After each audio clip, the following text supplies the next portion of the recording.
Mungkin dari kalian ada yang mikir Excel itu adalah tools yang udah sangat powerful, bisa dipakai untuk segalanya. Tapi pernah nggak lu pakai Excel dan nge-lag? Nge-lag itu minta ampun sampai komputer lu nge-hang gitu. Gara-gara ya lu buka data yang sangat gede pakai Excel.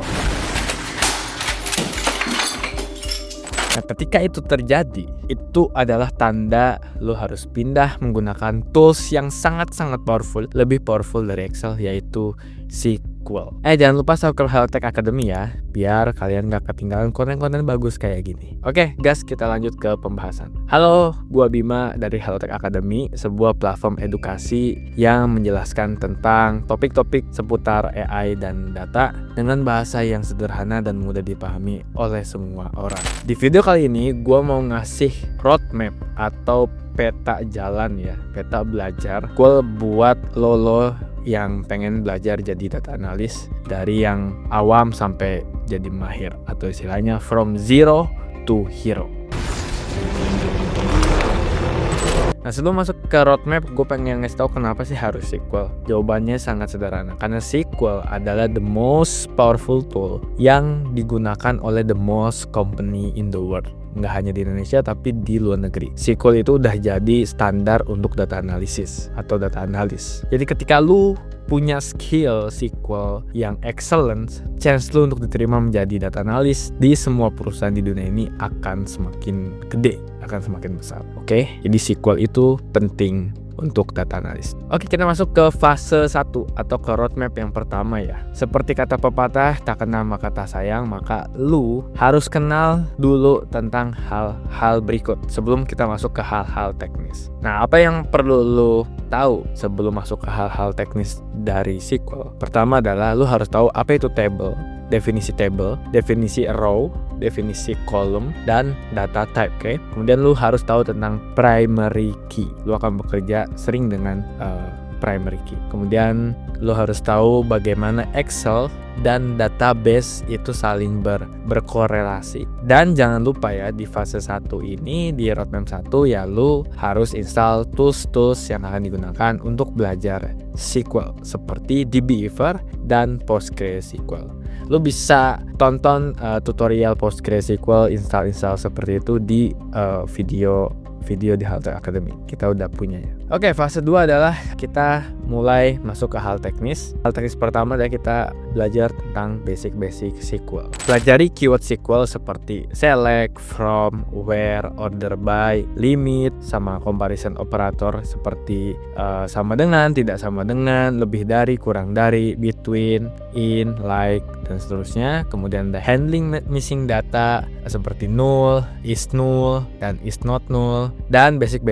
math operator atau math operation, dan fungsi teks seperti round, concat, upper, lower. Sintaks tadi itu bertujuan agar lu bisa narik data dulu nih. Lu dengan sintaks ini belum bisa dibilang lu bisa SQL atau jago SQL, tapi at least dengan sintaks ini lu bisa narik data dulu, narik data dari database.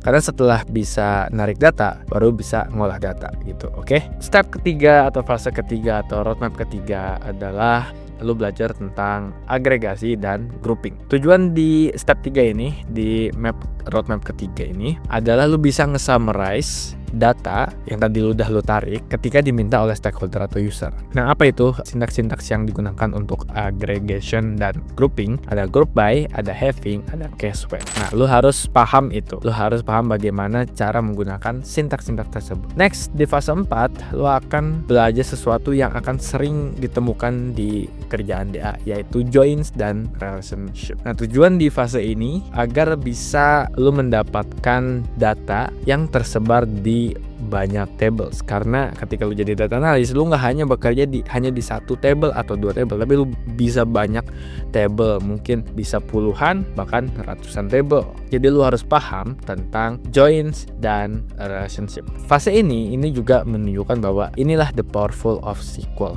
karena ya SQL itu bisa melakukan join banyak table menjadi satu result atau satu table dengan menggunakan SQL. Apa aja yang harus lu pelajari sebelum masuk ke teknis? pelajari dulu alasan kenapa data-data itu dipisah menjadi beberapa tables. Itu lu harus tahu dulu alasannya biar lu bisa dapat gambaran atau dapat kayak understand dari sebuah konsep joins dan relationship. Oke? Jadi lu harus tahu alasan kenapa sih data itu harus disebar. Nah, baru lu masuk ke sintaks-sintaks tekniknya seperti inner join, left join, right join, full join, union, dan union.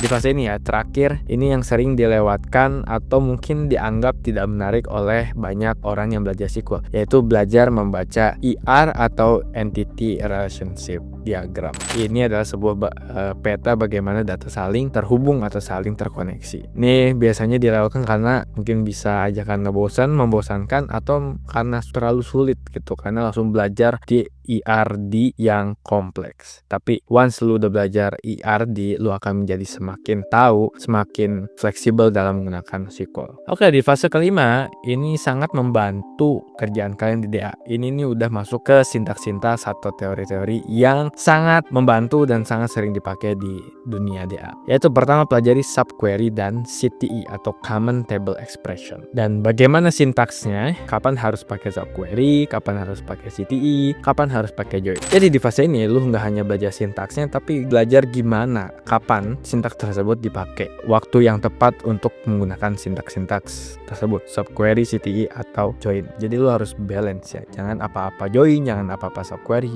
jangan apa-apa CTE. Oke, nah setelah lu bisa menguasai subquery, CTE di fase 5, next adalah ke fase 6. Fase 6 ini ranahnya udah level hero. Kalau lu udah masuk ke fase ini, berarti lu udah mulai mencapai hero, level hero.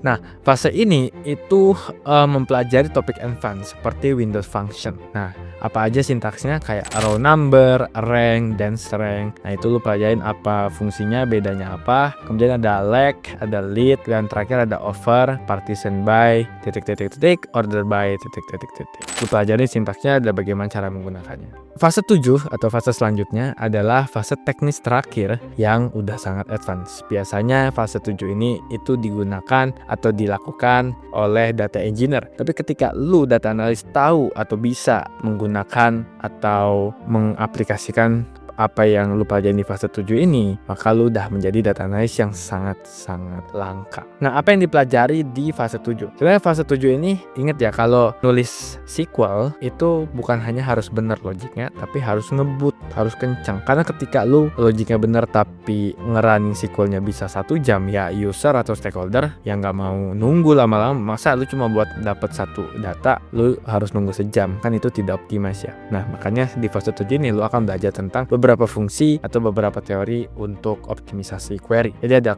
query optimization habit, lu harus tahu gimana cara mendesain query lu biar optimize, kemudian mengolah data semi structure seperti JSON, melakukan indexing, kemudian pivoting data menggunakan case when, terus pattern matching kayak menggunakan like atau regex, dan seterusnya. Dan juga belajar tentang date function karena timestamp, data timestamp itu adalah data atau tipe data yang sangat-sangat horor di dunia DA. Itu sangat-sangat nightmare lah kadang di dunia DA, bahkan data engineer. Timestamp, kan timestamp beda, hasil data akan beda, summary akan beda, dan bisa memberikan interpretasi yang beda pula kepada stakeholder atau user lo gitu. Dan fase terakhir ini adalah fase non teknis. Ini bukan fase untuk belajar teknis. Fase terakhir di roadmap ini itu lebih ke praktis atau praktek. Ingat, teori tanpa praktek adalah ilmu yang kosong, dan praktek tanpa teori adalah tukang. Ya lu tukang gitu, praktek doang tapi nggak ada teorinya.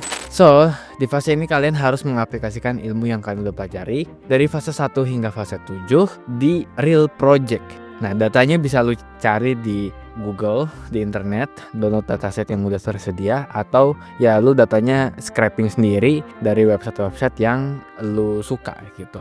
Pokoknya saran dari gua, bangunlah portofolio sendiri sehingga apa yang lu pelajari, lu kerjakan, lu pahami tentang SQL itu bisa melekat lama di otak kalian semua gitu, dan ya bisa nanti diaplikasikan di dunia nyata ketika menjadi data analis. So I hope you enjoy the content and now you are eager to learn more about SQL, the most powerful tools in the world for data analyst. Kalau dari lo ada pengalaman serupa terkait belajar SQL, baik suka maupun duka, lo bisa share di kolom komentar. Gue bakal happy banget lu nge-share pengalaman lu baca sequel dari zero to hero dan obstacle-obstacle yang lu temukan ketika mempelajari sequel. Oh iya, buat lo yang mau jadi data analis dari nol sampai tuntas, ada bootcamp bernama HaloCamp. Kelasnya eksklusif cuma buat 15 orang per kelas dan dibimbing intens langsung oleh mentor-mentor profesional expert di dunia data analis. Dan output dari HaloCamp ini, tiap peserta akan membawa satu portofolio unik. Jadi kalau ada 15 orang dalam satu kelas, maka akan ada 15 portofolio unik. Jadi portofolio di satu kelas itu nggak akan sama. So bisa lu pakai portofolio itu untuk membantu lu melamar kerja sebagai data analis. Cek detailsnya di link yang gua kasih di deskripsi. Dan ya, selamat belajar data analis. That's all from me. Gue Bima and see you in the next video. Bye bye.